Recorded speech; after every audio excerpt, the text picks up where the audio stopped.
안녕하세요. 사회적 경제과 임경옥이라고 합니다. 대전시청에서 근무합니다. 오늘 저가 같이 할 내용은 우리 지역의 푸드플랜과 먹거리 운동에 대해서인데요. 사실 생각을 해보면 이 푸드플랜이라고 하는 것을 대전시 유성구에서 선도지자체로 도시형 모델로 선정이 되었었지만 그게 마치 제가 이렇게 다니면서 선도 사례라고 얘기를 하고 완성된 것처럼 얘기를 하지만 먹거리 운동이라는 것이 가지고 있는 특성상 절대로 완성되지 않고 계속 지속적으로 계속되어야 하는 것으로 볼 수 있습니다. 대전 유성구에서 근무를 하다 대전시로 옮기면서 푸드플랜의 관점을 도시에서 어떻게 지향을 해야 되는가를 가지고 그 지역의 시민분들과 여러 가지 방식으로 다양한 협의회나 회의 구조를 가지고 노력해 왔습니다만 아직도 방향과 목적에 대해서 동일하게 인식을 같이 하거나 하지는 못하고 있습니다. 하지만 그런 과정 속에서 방향성과 목적성을 같이 하고 방법을 다양한 방식으로 찾게 된다면 결국 이제 유성구에서 자주 얘기가 되는 건데요. 지금 다음에 강의하실 열린 부뚜막과 같은 모범 사례들이 생겨날 거고 지역에서 공동체의 모습으로 또는 사회적 경제 영역으로서 도시에서의 모델을 여건에 따라서 다른 방식으로 찾아 나가게 될 것이라고 보여집니다. 그런 관점에서 대전 지역에서 앞으로 그 미래가 어떻다라고 핑크빛으로 얘기해 드릴 수는 없지만 이러이러한 방향성을 가지고 목적성을 가지고 이러이러한 사업들을 해보겠습니다 라는 관점에서 이야기를 진행을 하도록 하겠습니다. 그러면 이거는 다 아실 거예요. 그 농촌에서의 먹거리 문제라고 하는 먹거리의 생산의 문제와 같게 도시에서도 먹거리 소비의 문제를 지속적으로 노력해왔던 분들이 계셨고 그것들은 때로는 환경운동가 때로는 소비 그 자체와 또는 웰빙과 그리고 건강과 가족과 공동체와 이런 문제들로 먹거리는 다양한 주제와 연관이 되어 왔고 그 역사가 지역사회의 여건에 따라서 환경에 따라서 조금씩 다르게 진행이 되는 것을 다 알았을 것입니다. 그리고 그 농촌에 이제 농업을 중심으로 한 지역에서는 농민의 생계의 문제, 활로의 문제, 그리고 농업 환경의 문제 이런 것을 중심으로 진행을 해왔을 것이고요. 도시에서는 GMO와 같은 문제, 기후 문제, 그리고 여러 가지 또 환경의 문제 이런 문제들을 중심으로 먹거리가 화두가 되어 왔습니다. 하지만 이거는 목적이 달라서가 방향이 달라서가 아니라 언젠가는 같은 방향성을 가지고 서로 어떻게 연계를 하면서 서로 협력을 하면서 나아갈 것인가의 문제로 귀결될 것 같습니다. 그랬을 때 저희는 또 이제 농식품부가 지역 푸드플랜 구축 사업을 2018년에 하시게 되었을 때에는 누구나 안전하고 신선한 먹거리를 보장받으면서 상생과 환경, 복지, 지속 가능성을 지향하는 먹거리 정의에 대한 관심이 드러났고 이것을 생산의 관점에서만이 아니라 어떻게 지역사회를 변화시킬 것인가. 예를 들면 환경의 문제를 해결함에 있어서 먹거리는 음식물 쓰레기를 줄이는 방식으로 그러니까 주제가 무엇이냐, 중점이 되는 주제가 무엇이냐를 봤을 때 먹거리는 아니었죠. 환경의 문제였죠. 그런데 먹거리를 중심으로 해서 환경의 문제, 교육의 문제, 건강의 문제, 기후변화의 문제들을 어떻게 바라볼 것이냐라는 관점으로 푸드플랜을 시작한 것이었어요. 그렇기 때문에 푸드플랜이라고 하는 것은 단순히 어떤 국가적인 차원에서 정책 과제로만 그 시기가 끝나면 다시는 없어질 그런 문제가 아니라 지속적으로 논의되어야 하고 지역에서의 구도 자체를 지역사회의 구도 자체를 먹거리 체계와 관계된 모든 교육의 문제, 환경의 문제 등등을 해결하는 급식이라고 하는 교육의 문제, 환경이라고 하는 거, 기후변화 이런 문제들을 해결하기 위한 중심 주제가 되었다라고 말씀드릴 수 있습니다. 그랬을 때 이 문제는 먹거리라고 하는 체계는 단지 농업에서 생산된 것을 지역에서 소비하는 문제가 아니라 그 문제는 당연히 체계가 되어야겠지만 그것을 축으로 해서 다양한 방식으로 뻗어나갈 수 있습니다. 그것을 같이 하자는 운동이기 때문에 내용도 푸드플랜도 농식품부에서의 푸드플랜도 도시형, 도농복합형, 농촌형, 광역형으로 나타났다고 저는 해석하고 있습니다. 의도가 어쨌든 간에 라고 해석하고 있고요. 그랬을 때 도시에서의 문제는 또는 도농복합협에서의 문제는 또 여건에 따라서 그 지역의 환경 조건에 따라서 농업 환경에 따라서 또는 소비자 그러니까 시민사회의 모습에 따라서 다른 방식으로 진행될 수밖에 없다라고 생각하고 있습니다. 그러면 푸드플랜이라고 하는 이것을 그래서 농식품부가 용역 사업을 먼저 하라고 하신 거죠. 그 지역에서 필요한 여건과 환경을 먼저 조사하고 시민사회와 어떻게 또는 시민들과 어떻게 같이 할 것이냐의 문제를 논의해 보자. 그것을 하기 위한 방법이 용역이었다고 생각을 합니다. 그랬을 때 이 용역은 그냥 어떤 조사 분석의 과정만이 아니라 조사 분석을 하면서 이 환경 여건에 관심이 있고 활동할 수 있는 사람들을 모으는 작업이기도 한 거죠. 그래서 예를 들면 이제 저희 대전에서는 당연히 먹거리니까 생산자가 있을 수 있고요. 환경의 문제에 관심 있는 분들이 있으니까 녹색연합이나 환경연합이나 이런 단체들이 참여하실 수 있으시고요. 그리고 또한 급식의 문제가 있습니다. 저희의 대전시에도 급식비가 무상급식비만 1,100억이 넘거든요. 이 급식의 문제를 어떻게 해결할 것이냐에 대해서 관심 있는 교육 학부모 단체라던가 이런 분들이 또 있을 수 있죠.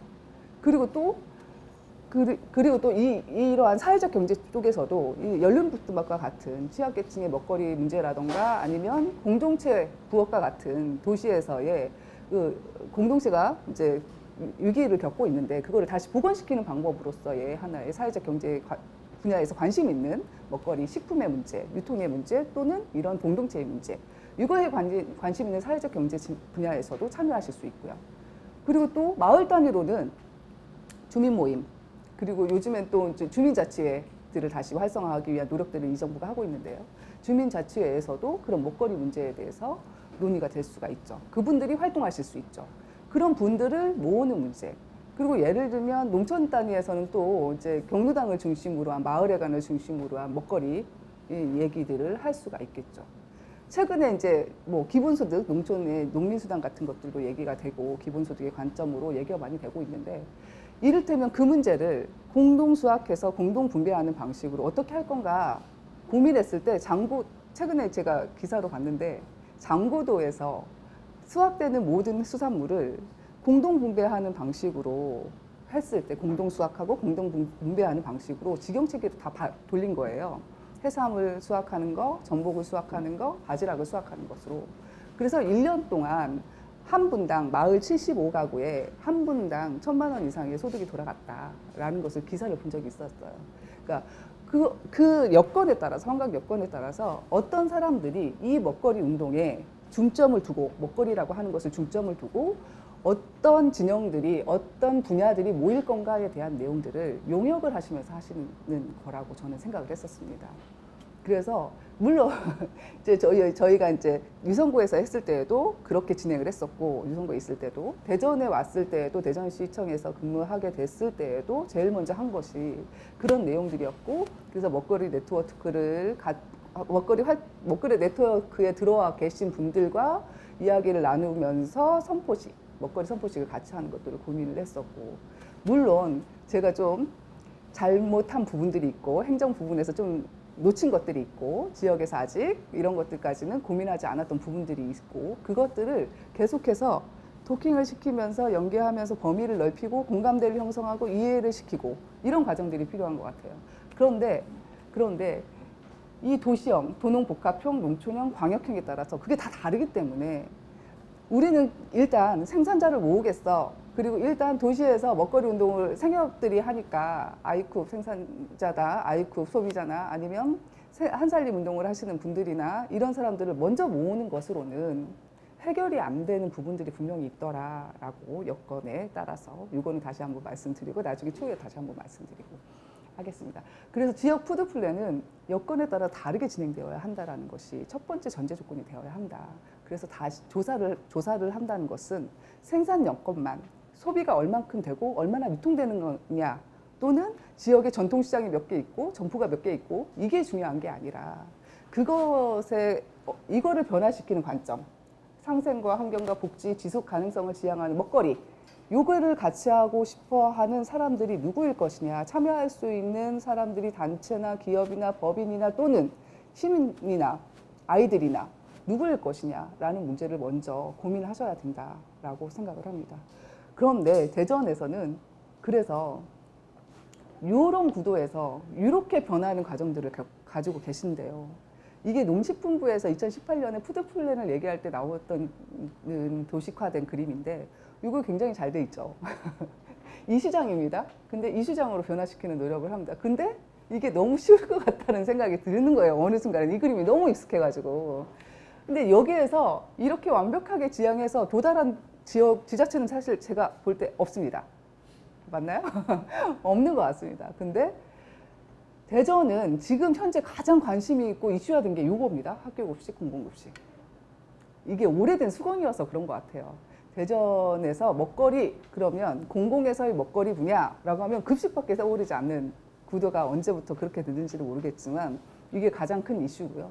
그 다음에 이슈가 이제 로컬푸드를 중심으로 한 직매장을 중심으로 한 먹거리, 그리고 사회적 경제 쪽에서 관심 있는 분야들, 이제 먹거리를 기반으로 한 사회적 경제 분야, 열린 부뚜막과 같은 곳이 있고 농부의 부엌 또는 뭐 여러 가지가 있겠죠. 이 분야. 그리고 이 로컬푸드 중매장을 중심으로 한 유통 분야, 유통 플랫폼을 중심으로 해서 공동체들이 또는 지역의 시민들이, 주민들이 만나는 구도. 이게 이제 저희가 이제 핵심을 가지고 시작을 했던 부분이고요. 유성구에서도 이걸 중심으로 시작을 했었고, 그러다 보니까 이 로컬푸드 직매장은 유성구에서는 어느 정도 정착을 했고, 그와 파생되는 여러 가지의 사회적 경제 분야나 공동체들이 생겨나기 시작을 했어요. 그리고 그 중에 이제 대표적인 사례로 정착을 한 게 열린 부뚜막과 같은 이런 그 취약계층 먹거리 보장을 관점으로 하는 사회적 경제 진영들이죠. 그런데 이거 굉장히 어렵습니다. 도시에서 학교급식과 공공급식이라고 하는 문제는 이미 정착 어느 정도 구도화되어 버렸기 때문에 그거를 재편한다는 것을 어느 관점에서 어떻게 할 거냐에 대한 목적은 동일해요.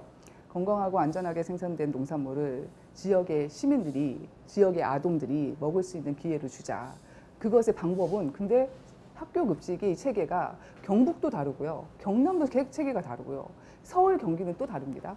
그리고 충남은 또 다르게 방식이 진행되어 왔고 센터라는 이름으로 너무나 다양하게 정착을 해온 거와 마찬가지로 도시에서의 푸드 플랜도 다르게 진행이 됩니다. 학교 급식은 그래서 공공급식은 굉장히 어려운 문제더라고요. 방법이 다르더라고요. 서울에서의 학교 급식은 기존의 이제 유통업체들과 굉장히 많이 갈등을 겪었다고 합니다. 그런 과정들이 있었다고 하고요. 근데 우리 지역에서는 또 다른 화두로 로컬푸드를 중심으로 한 지역의 친환경적인 농업을 만들어 나가자, 체계를 만들어 나가자라는 것으로 기본으로 이제 시장님도 그러시고 지금 대전시의 정책이 그렇게 진행되어 왔기 때문에 로컬푸드의 생산 기반과 그리고 인접 지역과의 로컬푸드를 중심으로 한 지역 농산물을 중심으로 한 지역 먹거리 체계를 중심으로 해서 어떻게 지역을 살려나갈 것인가라는 지역 먹거리, 지역 선순환 먹거리 체계라고 하는 것을 중점으로 잡습니다. 그러니까 급식과 급식에서의 문제는 다르게 푸드 플랜이라고 하는 구상 속에서 들어가 있는 거죠. 학교 급식도 저희는 농식품부와 같은 방식으로. 근데 이전에는 학교 급식이라는 문제를 아마 그렇게 생각을 하시지는 않으셨을 것 같아요. 않으셨고 지금의 학교 급식의 EAT 시스템을 보면 입찰을 통해서 공급업체들을 선정을 하고 입찰을 보고 그 입찰에 따라서 총액 입찰제로 먹거리를 공급하는 시스템이고요. 근데 경남이나 경북은 이거에 대해서 어떤 시스템을 가지고 있는지 제가 자세히 들여다보지는 않았지만 충남 같은 경우는 지역에 있는 농산물이 있기 때문에 지역에 있는 농산물을 중심으로 우선 구매를 하고 그것이 지역에 다시 선순환되는 체계를 갖도록 하는 푸드 플랜의 관점에서 이거를 먹거리의 관점을 로컬푸드의 운동의 관점에서 들여다보기 시작을 했기 때문에 지역의 농산물이 우선 공급되고 그 다음에 그 농업이 친환경적으로 전환할 수 있는 구도로 가는 것을 지향한다고 봤습니다. 그러니까 운동의 방향의 목적이 푸드 플랜의 관점은 지역의 농산물을 친환경적인 생태계를 갖추는 친환경적인 농업으로 전환을 한다. 그 과정 속에 있고 환경적으로 보면요. 그리고 또 하나는 그러한 지역의 먹거리 체계라고 하는 것을 소중히 여기는 아이들을 키우고 육성하는 체계 속에 들어가는 것이라고 저희는 보기 때문에 학교 급식도 푸드 플랜에 안에 들어와야 하고 로컬 푸드 운동 안에 있어야 한다라고 대전시는 보는 거죠. 그래서 저희 대전 지역에서의 로컬 푸드라고 하는 운동의 관점에서 푸드 플랜을 해나갈 때, 먹거리 계획을 세울 때 학교 급식과 공공급식과 로컬 푸드 직매장은 하나의 축으로 돌아가고 그것을 지역의 먹거리라고 하는 것을 기준으로 해서 환경과 교육과 급식과 이런 문제들이 지역 경제와 같은 문제들이 그 주제를 중심으로 모여야 한다라고 하는 것을 시작으로 정책 과제를 삼습니다. 그 다음으로 넘어가겠습니다. 이거는 다 아시는 바와 같이 그랬을 때 산업적 관점에서 선택의 문제로 먹거리를 체계를 갖추어왔던 유통의 구조를 이렇게 통합적 관점에서 순환의 관점에서 공개성과 공동체를 지향한다는 것은 결국 우리의 먹거리 기본권을 지키는 거고 이건 다시 말하면 공공재에 속한다라는 것이고 그랬을 때 가장 관심이 많았던 것이 이제 급식 분야였던 거죠. 대전에서는. 근데 지금 이 경북의 푸드플랜 아카데미에 참여하시는 참여단 분들은 이것에 대해서 이제 다른 여건을 가지고 다른 환경을 가지고 있을 수 있습니다. 그러면 그 주제를 가장 우선순위로 잡아야 되는 주제가 무엇인지 이 용역을 참여하시면서 같이 조사와 분석에 참여하시고 그 다음에 정책 과제를 도출해내는 과정들에 참여하시면서 논의하는 과정을 충분히 겪고 공감하고 공개하고 이런 과정들이 있어야 된다고 봅니다. 그러면 넘어가겠습니다. 이와 같은 내용들이 최근에 진행된 거죠. 식량 안보의 문제들이 중국과의 무역, 미국과 중국과의 무역 제재 속에서 무역 갈등 속에서 이제 얘기를 한 거죠. 이제 N-1 운동이라고 해서 광판 운동들을 하는 것은 그들이 가지고 있는 환경적인 특성인 거죠. 저희가 이거를 할 수 있을까요? 식당에 가서 3명이 가면 2명만 시키는 운동인 거잖아요. 4명이 가면 3명만 시키는 거잖아요. N-1이. 무조건 다 먹어야 되는 거잖아요. 이 운동이 어떻게 시작했습니까? 시진핑이 한마디 하죠. 음식물 쓰레기가 너무 많아. 줄여야 되겠어. 식량의 문제도 있고 자금의 문제도 있고 이 한마디로 모든 식당이 그것에 동참합니다.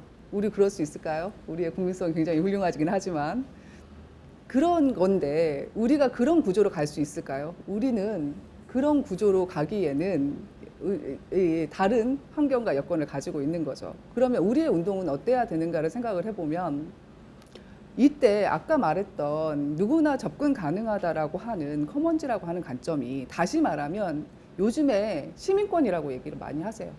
시민권, 시민의 참여라고 하는 거. 이전에 시민의 참여는 시민단체의 참여라고 또 비유를 해볼게요. 그랬을 때 감시와 견제였죠. 어떻게 하고 있는지, 지방정부가 어떻게 하고 있는지, 이 국가의 체계가 어떻게 움직이는지 이거에 대한 감시와 견제였다면 이 정부와 같이 열려있는 정부에서는 이 열려있는 지자체에서는 위원회라는 이름으로 참여를 하게 됩니다. 다양한 방식으로 참여를 하게 되죠. 뭐를 하나 할 때에도 설명회를 하게 되고 공감대를 끌어올리기 위한 다양한 체계들을 잡죠. 위원회도 있고 또 여러 가지가 있습니다. 그리고 그 설명회도 하고 이런 과정들을 쭉 하는데요. 그러면서 참여단이죠. 지금 경북은 참여단이라는 이름일 수도 있고 실행단이라는 이름일 수도 있습니다. 또는 완주와 같은 곳에서는 재단 법인을 만들죠. 재단 법인을 만들어서 그 재단 운영위원회를 시민들이 참여하게 하고 이런 과정 속에서 시민들의 권한이라는 것을 찾는 과정으로서 체계화합니다. 먹거리 운동이 중심이 되었을 때 먹거리위원회를 만들고 먹거리위원회에서 도출해야 한 정책의 과제들을 실행단이 또는 재단 법인이 그것을 어떻게 방법론적으로 실행해 나갈 건가라고 하는 위원회를 만들고 학교급식지원센터도 마찬가지예요. 센터를 지었을 때 센터 운영위원회를 반드시 만들어야 되는 이유는 참여의 권한들을 줌으로써 시민권을 돌려주는 거죠. 왜? 그것이 체계화되기 위해서는 중국같이 할 수 없다면 자율성이라는 측면이 아니라 의사결정 구조에 참여시켜야 되는 거죠. 그거를 하기 위한 행정적인 제도적인 기반이 필요하다. 우리가 이 먹거리 체계, 푸드플랜이라는 걸 생각을 했을 때 제일 먼저 한 것은 이 위원회가 아니었어요. 저희 유성구에서는 위원회를 구성하고 아직도 미흡합니다. 왜냐하면 가장 적합하고 가장 바람직한 구조로 흘러갈 수 있는 위원회라고 하는 구조, 그러니까 시민의 참여를 이끌어내는 구조가 힘들었던 거죠, 그동안에는. 그래서 우리 지역에서의, 대전 지역에서의 이 먹거리 체계를 구축하는 것의 기본은 시민의 참여죠. 어떻게 참여하게 만들고 그들의 의사결정 과정을 참여시킬 거고, 그런 제도적인 기반은 무엇일 거냐. 지역마다 달라요. 이것을 구성하는 방식이. 근데 다 똑같이 어떻게를 하시냐면, 이 구도도 용역도 마찬가지예요. 용역 과정에서 조사 분석을 하시지만 시민 참여단을 통해서 그 지역의 참여단을 만들어서 시작을 하시지만, 그 과정에는 푸드 플랜이라고 하는 종합 계획을 세우기 전에 하는 일이 있죠. 지역 먹거리 통합 지원 계획 또는 조례를 세우죠. 계획을 하기 전에 조례를 만들고, 조례 안에 위원회를 만들고, 그 위원회를 구성하는 것으로부터 종합계획을 도출하죠. 이 과정을 같이 해야 되는 이유가 그런 거죠.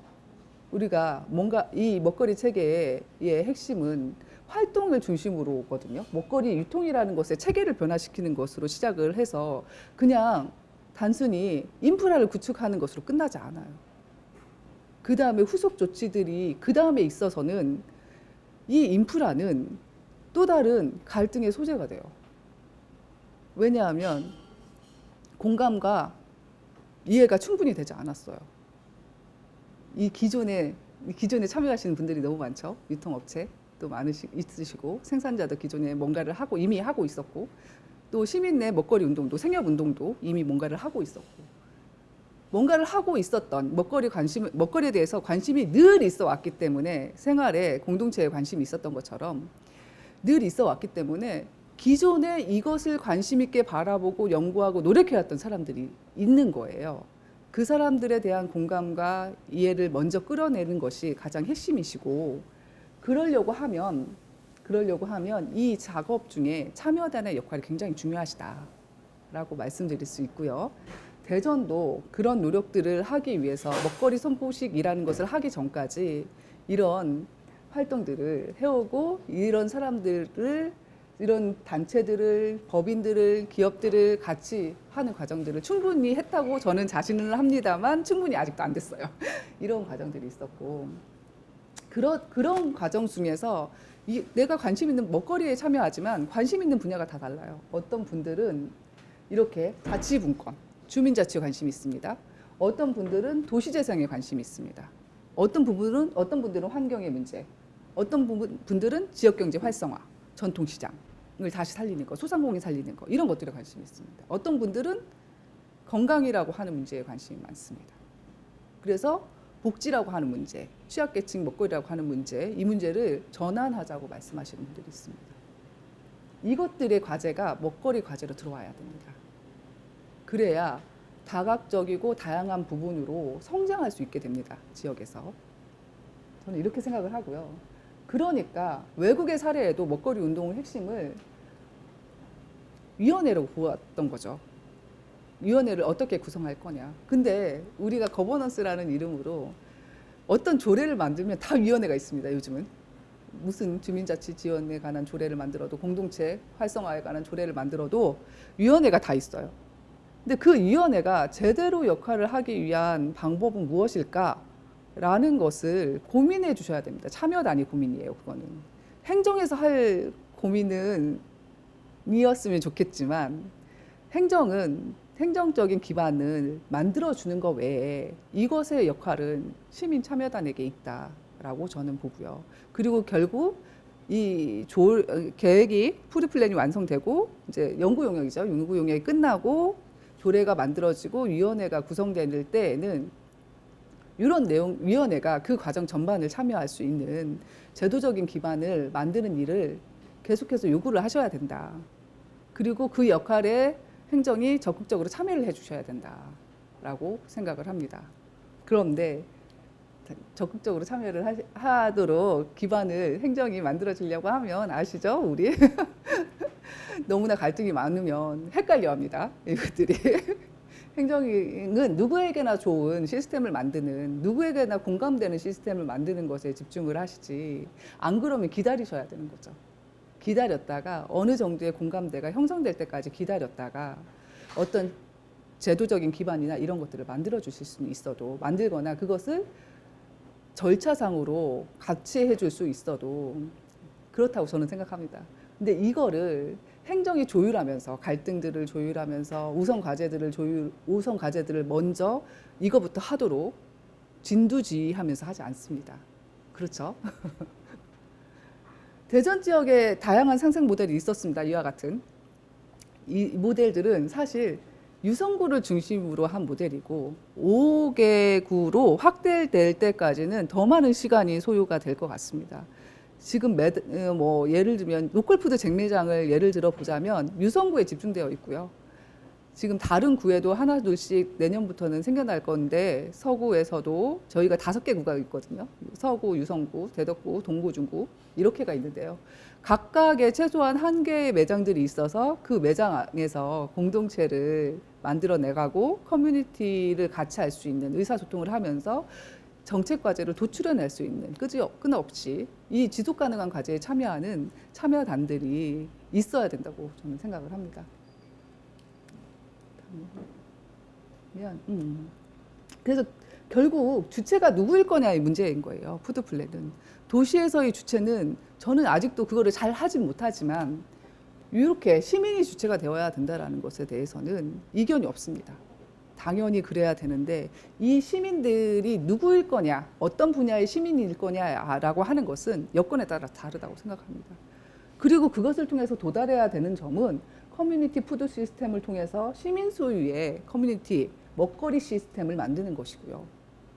그 먹거리 시스템을 시민 소유로 만들려고 하면 이건 지방정부 소유가 아니라 시민 소유가 되려고 하면 도시에서는 이렇게 진행을 할 수밖에 없습니다. 시민들이 더 어려운 여건 속에서 역할들을 더 많이 하시는 방식으로 밖에 진행을 못하게 되더라. 농촌 지역처럼 물류센터 만들어주고 푸드통합지원센터 만들어주고 그 안에서 교육도 하고 생산도 하고 유통도 하고 전반적인 모든 것들을 할 수 있는 통합 민간 위탁기관 내지는 아니면 재단 법인을 만드는 일로부터 이렇게 되지 않더라는 거죠. 저의 관점에서는 이거는 경북은 여건이 다를 겁니다. 그렇고요. 그렇다고 하면 우리 지역에서 필요한 게 뭐냐라고 했을 때 당연히 먹거리 조례화 위원회는 이 용역의 과정 중에도 있을 겁니다. 그죠? 그리고 그 과정 중에 실행단을 만들거나 먹거리 재단을 만드는 것으로 도출할 수도 있습니다.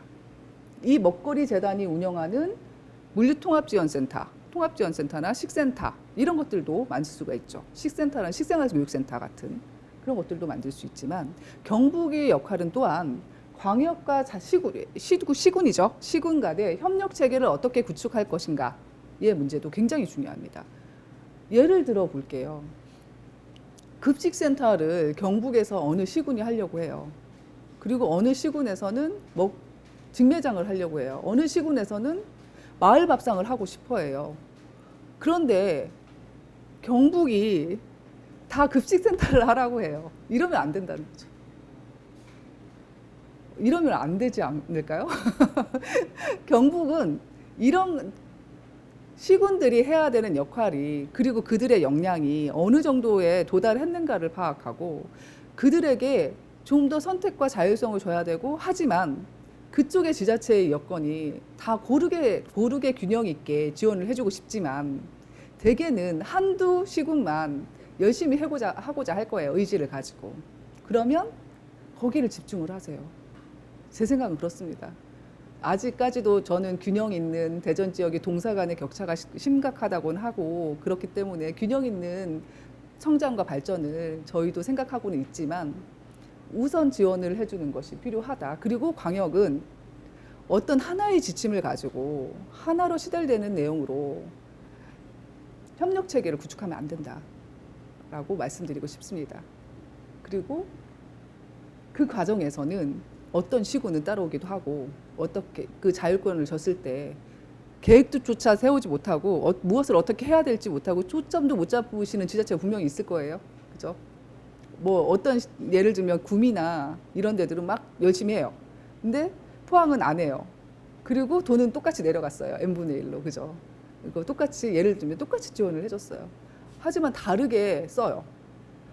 그렇지만 거기에 이렇게 쓰는 것을 잘 쓰는 지자체를 독려하고 잘하고 있다라고 얘기해주고 포상해주고 이런 역할들을 광역이 해야 되는 거지. 광역이 다 급식센터를 지어 이렇게 할 수는 없다는 거죠. 그것에 대한 그런데 어떤 광역은 어떤 광역에서 볼 때 포항은 너무 잘할 것 같은 거예요. 뭐 하나를 주면 협력 체계는 그런 거죠. 포항이 요청을 해요. 그거에 대한 지지는 분명히 또 해줘야 된다는 거죠. 그런 협력 체계를 갖출 수 있는 뭔가가 있어야 된다라고 생각을 지금 하고 있습니다. 대전도. 근데 너무 어렵습니다. 왜냐하면 자치구마다 여건이 너무 달라요. 여건이 다르고 이해도도 다르고 이렇기 때문에 하나의 일률적인 것으로는 불가능하다. 그래서 내년에는 자치구가 할 수 있는 사업들이 무엇이 있는지 스스로 계획을 세워서 신청하는 내용의 사업비를 일부 세웠습니다. 그냥 단지 뭐 공동체 부업 교육 사업 이런 거 외에 먹거리 체계를 구축하는 데 필요한 게 뭐야? 예를 들면 유성구에서는 임산부 꾸러미 사업을 하고 싶어요. 근데 임산부 꾸러미 사업이 자부담이 있어요. 자부담이 있고 유통 체계를 구축하는데 소요 비용이 있어요. 그러다 보니 배송에 들어가는 비용들이라든가 이런 것들을 산출하다 보니 비용이 너무 많이 들어가서 실제로 받아보는 것에 임산부들이 아 이게 뭐야 할 수 있어요. 배송에 들어가는 돈이 사실은 규모가 작기 때문에 엄청나게 사실은 소요되거든요. 대규모의 물류가 아니면 쿠팡과 같은 대규모의 물류가 아니면 소규모로 2만 원, 3만 원짜리 이렇게 갔을 때에는 내가 받아보는 게 실질적으로 나한테 별로 효과가 없어. 자부담이 만 원밖에 안 돼도 3만 원짜리를 받는데 만 원밖에 안 돼도 별로 효과가 없다라고 생각할 수 있어요. 그런 부분들에 대해서 나는 이 돈을 지원을 받아서 그것을 체계화하는 데 쓸 거야 라고 할 수도 있는 거죠. 그러면서 먹거리가 지자체가 주도하지만 시민이 참여하는 형태로 갈 수 있는 거죠. 이거의 과정에서 지자체는 반드시 같이 할 수 있는 참여단을 만들거나 같이 할 수 있는 어떠한 그 지자체가 활동할 수 있는 활동가의 만남을 반드시 전제로 해야 합니다. 라고 생각합니다. 그러다 보면 우린 이게 먼저 생겼어요. 대전은 먹거리에 대한 관심이 굉장히 많았었고 그러다 보니 푸드플랜 네트워크, 대전 푸드플랜 네트워크가 먼저 생겼고 그리고 나서 지자체 간에 동구, 중구, 대덕구, 중구는 아니군요. 동구, 대덕구, 유성구, 서구 푸드플랜 네트워크가 만들어집니다. 그리고 다 발대식을 하고 선포식을 합니다. 이런 과정들이 있었고 지금 잠시 여러 가지 이유로 코로나든 뭐 여러 가지 이유로 잠깐 멈춰 있긴 하지만 다시 이 역량들이 한번 만들어졌으니까 다시 모이는 기회들은 있을 거라고 생각하고요. 다시 말씀드리지만 대전은 완성되지 않았습니다. 완성되지 않았고 유성구도 완성되지 않았고 어느 지역도 완성될 수 없습니다. 계속 가는 거죠. 계속 가면서 부족한 분들을 채워나가야 합니다. 그렇기 때문에 우리가 완성도를 어느 기준에 놓고 그것을 도달하자고 하면 갈등만 내지는 불만만 더 많이 생기는 것 같아요. 그렇기 때문에 우리는 먹거리를 중심을 축에 두고 마을 공동체 사회적 경제 건강 교육 환경을 고민하는 이 시스템을 다른 관점에서 봐야 됩니다. 마을 공동체 사업인데 왜 먹거리 하냐고 얘기하면 안 되죠. 먹거리를 중심으로 해서 공동체를 먹거리를 기반으로 해서 교육을 먹거리를 기반으로 해서 환경을 어떻게 변화시킬 건가를 다시 생각을 하는 거죠. 환경을 중심으로 먹거리를 변화시킬 수 있을까요? 환경을 중심으로 내 생활이 아니잖아요. 내가 지금 당장 접하는 불편함이 아니잖아요. 이런 것들이 우리를 자꾸 다른 방식으로 생각하게 하는 거죠. 또 이거는 작년에 시작했던 사업인데요. 올해는 자치구로 내려갔습니다. 작년에 시에서 직접 하다가 올해는 자치구로 내려가서 공동체 사업들을 하고 있습니다. 각 구별로 하고 있고요. 그러니까 이 수요는 이제 공동체들이 뭐 마을밥상, 요리강좌, 활동가 가정 뭐 이런 것들을 쭉 했던 거고요. 여기 건강밥상 중에 여기 어디 갔지? 그렇죠. 건강 밥상 중에 2019년대는 19년도에는 열린 부뚜막도 참여했었죠. 네, 그랬었고 2020년대에는 2020년도 작년도 그렇고 올해도 다양한 단체들이 참여해서 공동체 밥상도 하고 혼밥족을 위한 요리 강좌도 하고 이렇게 하고 있습니다. 아이들과 같이 만들어보는 뭐 요리 강좌도 하고 그러고 있습니다. 이런 활동들은 오히려 대전에선 쉬웠어요. 왜냐하면 하고 이 먹거리 운동에 관심 있는 학부모들이나 마을 주민들이 굉장히 많았거든요. 그러니까 오히려 이런 부분들은 굉장히 많이 하시고 싶어 하시고 역량도 많아지셨고 활동하시는 분들도 많아지셨죠. 그런데 요거를 해야 되는데 요거를 언제 할지 모르겠어요, 사실은. 이게 돼야 되는데 이거를 이렇게 실행단을 만들고, 실행단은 그냥 참여단이라고 해서 활동기구 워킹그룹이 아니에요. 제가 말하는 실행단은 조례에 위원회가 할 수 있는 정책적인 내용들을 실제로 방법론적으로 계획을 세워보고 그 예산을 쓰는 주체예요. 이거를 어떻게 만들 것인가라고 하는 것이 저희가 이제 먹거리 조례를 만들고 그 다음에 위원회를 만드는 과정에서 다시 이거를 재구축해야겠죠. 이게 작년에 저희 푸드플랜 용역에서 도출된 거버넌스 아닙니다.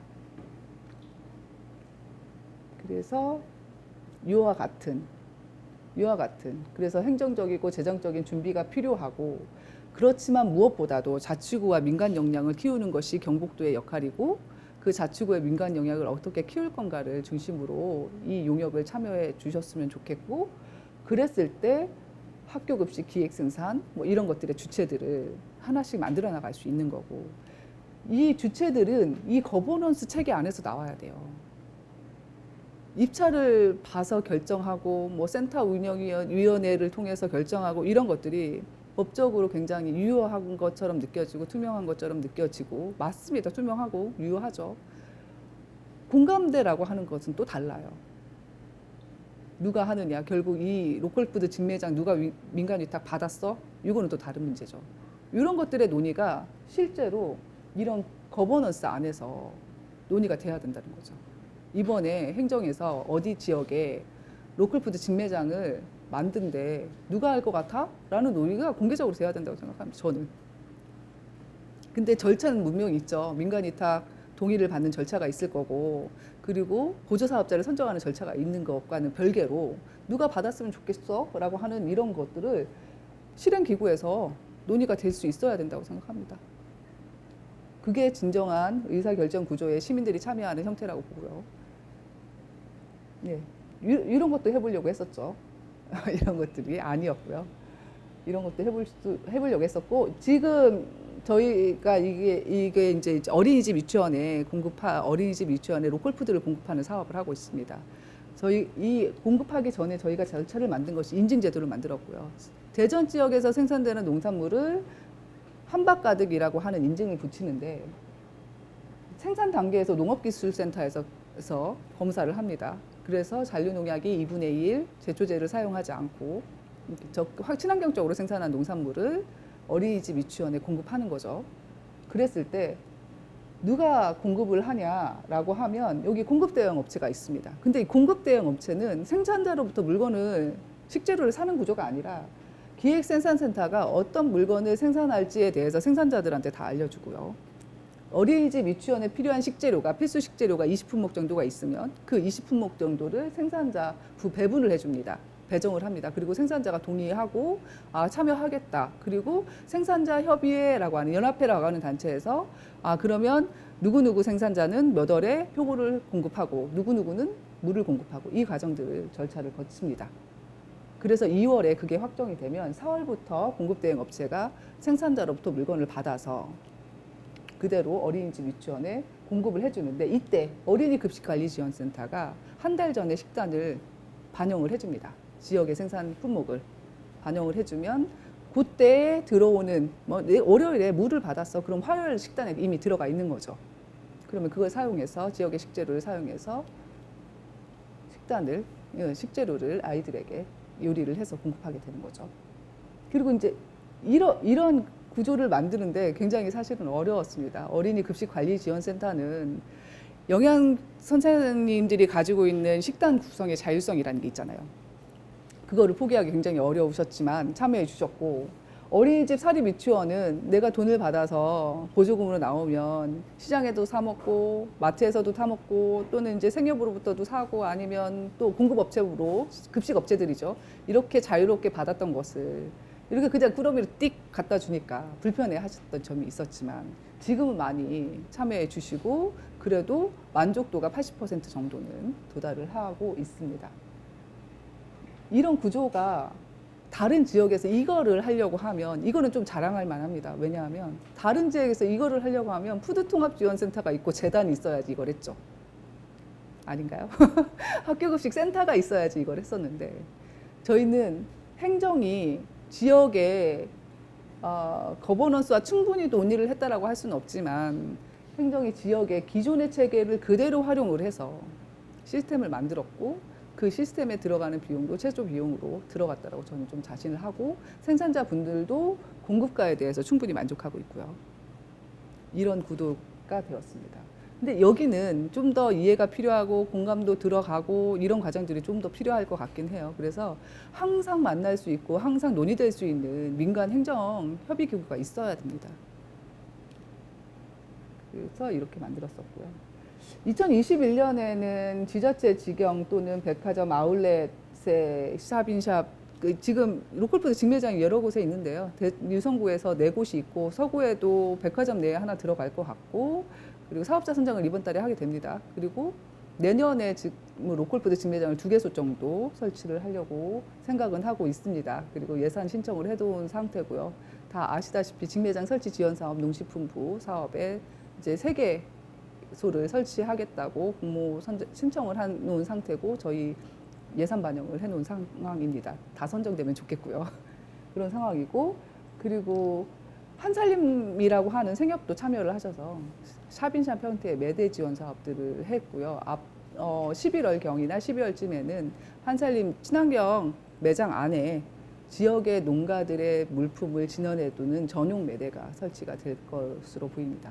지역의 먹거리에 관심이 있는 활동과 유통, 생산에 참여하시는 분들이 이 운동에 함께 해주셔야 하는 거죠. 함께 해주셔야 하고요. 이게 용역에서 저희가 정책과제로 도출했던 표고요. 그랬을 때 그 다음에 요것들이 지역에서 어느 정도 도달을 하게 되면 요러한 것들이 필요하죠. 도시에서는 아까 이제 경북도의 이제 행정주무관님과 얘기를 했었는데 도시에서의 먹거리 체계는 인접 지역과의 상생 구도를 안 가져갈 수가 없어요. 그런데 도시가 준비가 안 돼 있어요. 도시가 먹거리에 대한 관점을 명확하게 가지고 있으면서 그 다음으로 확산해 나가는 형태가 저는 맞다고 생각합니다. 그게 당연히 옳은 방향이라고 생각을 하는데 왜냐하면 이 푸드 플랜은 지역에서의 먹거리 체계를 구축하는 데 있는 거고 그것이 생산과 소비를 일치시키는 관점인 거고 또한 다른 측면에서는 지역 경제를 살리는 거고 지역 사회가 공동체가 다시 살아나는 운동인 거예요. 그런데 이 지역을 중심으로 생각하지 않고 이게 편협한 지역주의가 아니거든요. 근데 지역주의인 것처럼 얘기를 하거나 대전 로컬 푸드가 한국 사회에 어디 있어 이런 논쟁을 다시는 하지 말아야 된다고 생각합니다. 구도가. 그런데 여전히 로컬 푸드는 지역주의라고 이꼬라시키는 동등하게 바라보는 시각들에 대해서는 지금 많이 달라졌다라고 보고요. 그랬을 때 지역을 중심으로 한 대전의 먹거리 체계가 먼저 구축되고 대전 충청권은 충북, 충남도 마찬가지죠. 지역을 중심으로 한 먹거리 체계를 먼저 구축을 하셔야 되는 거죠. 그러니까 세종의 먹거리 체계도 그렇게 되는 거예요. 세종도 세종 안에서의 먹거리 체계를 먼저 구축을 하고 외부 자원과 어떻게 연계 협력할 것인가의 문제를 논의하시겠죠. 그렇게 보면 앞에서 계속 먹거리를 중심으로 기후의 문제, 환경의 문제, 그리고 교육의 문제를 왜 다시 생각을 해야 되는지 알 수 있어요. 이 먹거리가 가장 시민들의 삶에 가장 밀접한 과제인 거잖아요. 그 과제를 중심으로 시민들의 활동과 역량과 발전과 성장을 고려해야 한다라고 보는 거고 그랬을 때 여건이 다를 수밖에 없으므로 푸드 플랜에 도출해 되는 조례나 위원회나 그 위원회의 구성이나 그리고 과제나 그리고 정책의 실현의 우선 과제나 이런 것들이 다 달라진다라고 보는 거죠. 그래서 경북도 이 지점으로부터 시작을 한다면 저희하고 전혀 다른 과제가 나와야 됩니다. 전혀 다른 과제가 나와야 됩니다. 용역사에서도 마찬가지고요. 처음에 논란이 그거였어요. 용역이 다 똑같은 거예요. 푸드통합지원센터로 기결되는 용역수로 다 똑같은 거예요. 그러면 안 된다. 그러면 그거는 이게 여기 여건이 다른데 어떻게 똑같은 결론이 나오지라는 의문이 생길 수밖에 없다.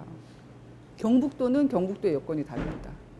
여기로부터 참여단의 역할이 굉장히 중요하고 이 참여단을 같이 용역을 하는 과정에 역할을 행정에서 같이 하자고 했으니까 손을 내미셨으니까 참여단이 이 역할을 충실히 해주셨으면 좋겠고 같이 함께 민간 행정 협의기구를 만들어 나가는 과정에 있었으면 좋겠습니다. 그리고 그로부터 과제가 도출되었으면 좋겠습니다. 대전도 그 과정에 있고요. 전혀 선도적이지 않습니다. 앞으로 선도적이 되려고 노력을 해야겠죠. 저도 노력하겠습니다. 경북도 파이팅 하십시오. 이상으로 마치겠습니다.